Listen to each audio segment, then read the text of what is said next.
Inter ہوتے ہی نا آگے ہو کے لڑکا آیا اور بالکل فاطمہ کے یہ لوگ یوں لاؤنج میں تھے. سلمان، اچھا میرا خیال تھا سلمان بھائی گھر میں نہیں تھے.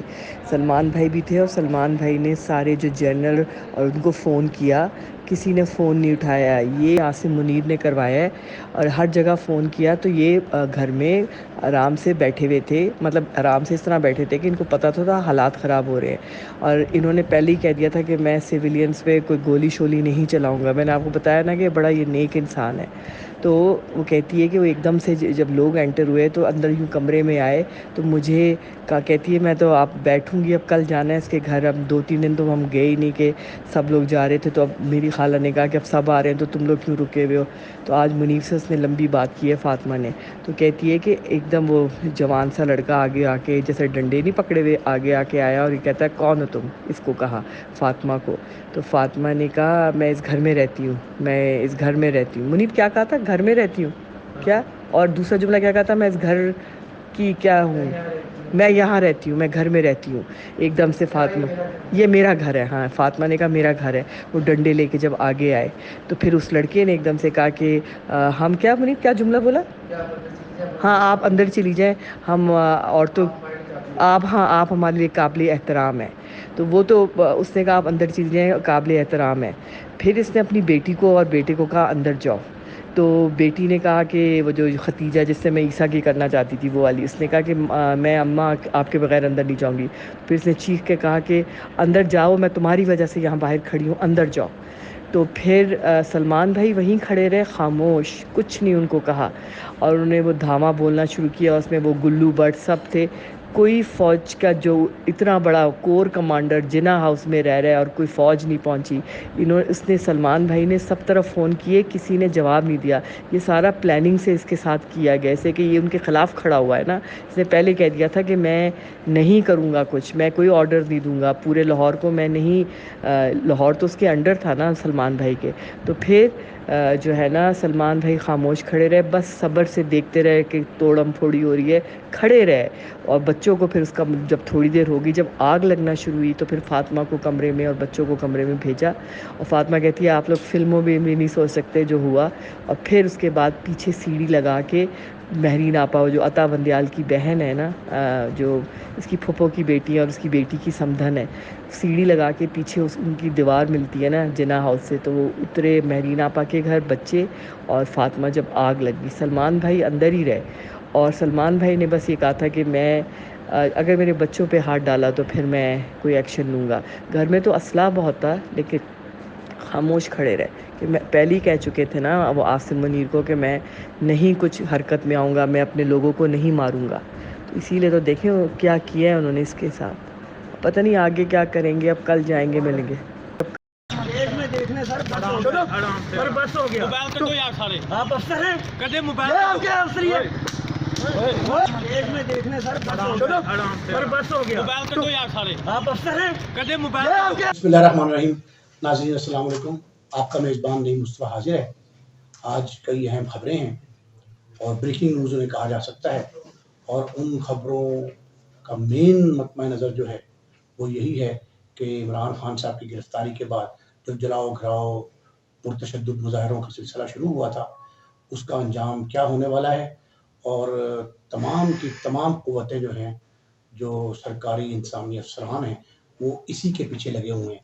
ناظرین، سب سے اہم خبر جو آج میرے سامنے آئی ہے وہ یہ ہے کہ پاکستان تحریک انصاف نے عمران خان کی گرفتاری کے بعد جو رد عمل دیا ہے، اس کے مقابلے میں جو پی ڈی ایم کی حکومت میں شامل جماعتیں ہیں، انہوں نے سیاسی میدان میں اس کا بھرپور مقابلے کا اعلان کیا ہے. اور مولانا فضل الرحمان جو پی ڈی ایم کے سربراہ ہیں، جمعیت علماء اسلام اپنا جو گروپ ہے اس کے بھی مرکزی سے رہنما ہیں، انہوں نے یہ بھی کہہ دیا ہے کہ ہم سوموار کے روز صبح 10 سے لے کے آن ورڈ سپریم کورٹ کے باہر مظاہرہ کریں گے. ناظرین، یہ Pakistan peoples party, Pakistan Muslim league نون، J U I, A N P اور دیگر ایم کیو ایم اور دیگر جماعتیں جو حکومت میں شامل ہیں، یہ اتحادی جماعتوں کی حکومت جو ہے، ان لوگوں نے یہ بڑا دانشمندانہ فیصلہ کیا ہے بظاہر کہ مقابلہ سیاست کا سیاسی میدان میں ہونا چاہیے. یہ اچھی بات ہے، خوش آئند ہے. لیکن سوال یہ پیدا ہوتا ہے کہ کیا سوموار کے روز جو کال دی ہے مولانا فضل الرحمان صاحب نے، اپنی جماعت کے JUI کو، انہوں نے PDM میں نہیں کہا، انہوں نے JUI کو کہا ہے، اور JUI کے مختلف ونگز جو ہیں ان کی صوبائی اور ضلعی قیادتیں جو ہیں ان سے یہ کہا گیا ہے کہ وہ سوموار کے روز اپنے تمام کارکنوں کو لے کر جو ہے وہ سپریم کورٹ کے باہر پہنچے۔ تو ناظرین، یہ سپریم کورٹ کے باہر کیا اسی انداز کا رد عمل ثابت ہوگا، یا مولانا فضل الرحمان جو ہے وہ PTI کی طرز کا متشدد احتجاج اور مظاہرہ جو ہے وہ کرنے جا رہے ہیں؟ یہ بڑا اہم سوال ہے۔ ویسے تو سپریم کورٹ نے اس کے حفاظتی اقدامات کا بھی آج ایک اجلاس کیا ہے، اور رجسٹرار صاحب نے جو ہے تمام زرعی انتظامیہ کو اور باقی متعلقین کو وہاں طلب کیا تھا، اور ان سے یہ کہا گیا کہ وہ آنورڈ، یعنی آج سے ہی، ہفتے سے ہی اور سوموار تک، جب تک مظاہرے ہوتے ہیں یا احتجاج کا سلسلہ جاری رہتا ہے، یا عمران خان صاحب کی اسلام آباد ہائی کورٹ میں یا سپریم کورٹ میں پیشی جو ہے اس کے حوالے سے انہوں نے اس پہ خاصا غور و خوض کیا۔ اور ناظرین، اس میں ایک اہم بات یہ ہے کہ انہوں نے IG اسلام آباد اور DIG اسلام آباد، SSP جو تھے، جو کنسرن آفیسرز تھے اسلام آباد پولیس کے اعلیٰ افسران، ان کو طلب کیا تھا لیکن وہ نہیں حاضر ہوئے۔ یہ بڑی عجیب سی بات، بڑی عجیب اطلاع آئی ہے کہ پاکستان وفاقی دارالحکومت جو ہے اس کے سب سے بڑی عدالت جو ہے پاکستان کی، اس کے باہر احتجاج اور مظاہرہ ہونے جا رہا ہے، اور جو متعلقہ افسران کو بلایا گیا رجسٹرار سپریم کورٹ کی جانب سے چیف جسٹس کی ہدایت پر، مسٹر جسٹس عمر عطیہ مندیال جو ہیں ان کی ہدایت پر یہ اجلاس ہوا، لیکن اس میں جو ہے اسلام آباد پولیس کا کوئی افسر موجود نہیں تھا۔ کمشنر، ڈپٹی کمشنر اسلام آباد جو ہیں وہ تو موجود تھے، اور انہوں نے اپنی گفتگو بھی کی ہے، اور وہ 1-1.5 گھنٹہ جو ہے بحث تمیز بھی ہوئی ہے، سیکورٹی پلان بھی بنایا، کانٹینجنسی پلان جو ہے وہ باقاعدہ جاری کیا گیا۔ لیکن دیکھنے والی بات یہ ہے کہ اسلام آباد کی حد تک تو ٹھیک ہے، لیکن کیا یہ دیکھنے کی ضرورت ہے کہ کیا مولانا فضل الرحمان جو ہیں وہ کس قسم کا احتجاج کرنے جا رہے ہیں سپریم کورٹ کے باہر جو ہے؟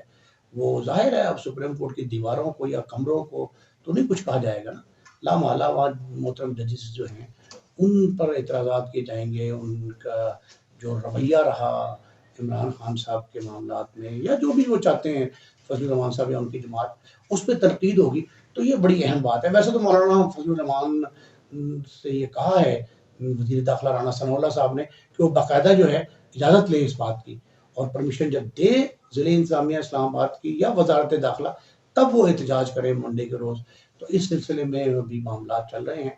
خدا نہ کرے کہ ہمیں کسی اسی طرح کے امتحان کا سامنا ہو جو 9 تاریخ سے آج تک جس طرح ہو رہا ہے۔ یہ بڑا عجیب قسم کا معاملہ ہے۔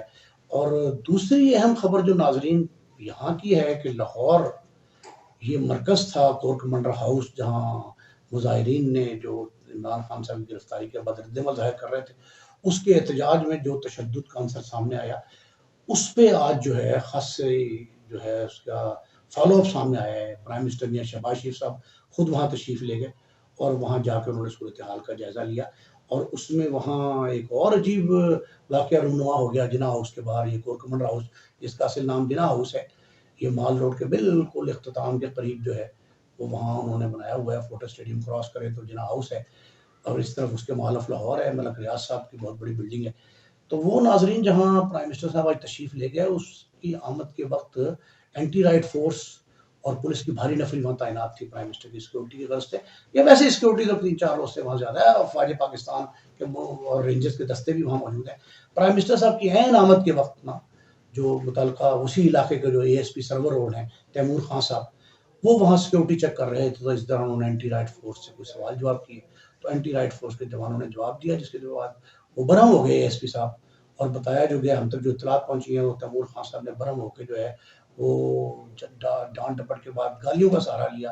پھر یہ بھی کہا گیا کہ ملازمین نے بھی بدتمیزی کی، ملازمین کی بدتمیزی کے جواب میں انہوں نے اسٹکیں مارنے شروع کر دی، اسٹکوں کے بعد باقاعدہ سکفل شروع ہو گیا۔ اب ڈسپلنری فورس ہے پولیس بھی، یہ ایک عجیب واقعہ، مطلب ایک واقعے کے بعد دوسرا واقعہ یہ ہوا کہ ڈسپلنری فورس ہے پولیس جو ہے، اور وہ محافظ جو وہاں کھڑے تھے ان سے ایک افسر کے معاملات جو ہے وہ خوش اسلوبی سے طے ہونے کے بجائے جھگڑے تک نوبت پہنچی، اور جھگڑے کے بعد جو گالم گلوچ اور پھر چھڑیاں چلنی شروع ہو گئی، اور اس سے پہلے کے معاملات اور بگڑتے۔ یہ بھی ہو سکتا تھا، اینٹی رائٹ فورس جو ہے وہ تو بڑی تربیت یافتہ فورس ہے۔ ویسے تو کمانڈو بھی بیچ میں آ گئے، ان کے جو باڈی گارڈ تھے ASP صاحب کے ساتھ 2-3، وہ درمیان میں ویڈیو دیکھیں گے آپ تو آپ کو اندازہ ہو جائے گا کہ یہ لوگ بھی موجود ہیں، لیکن وہاں ان سے زیادہ جو ہے نا، وہ زیادہ شور شرابہ ہونے کے بعد کو 15-20 منٹ تک یہ جنگ جاری رہی، اور یہ باقاعدہ جنگ تھی،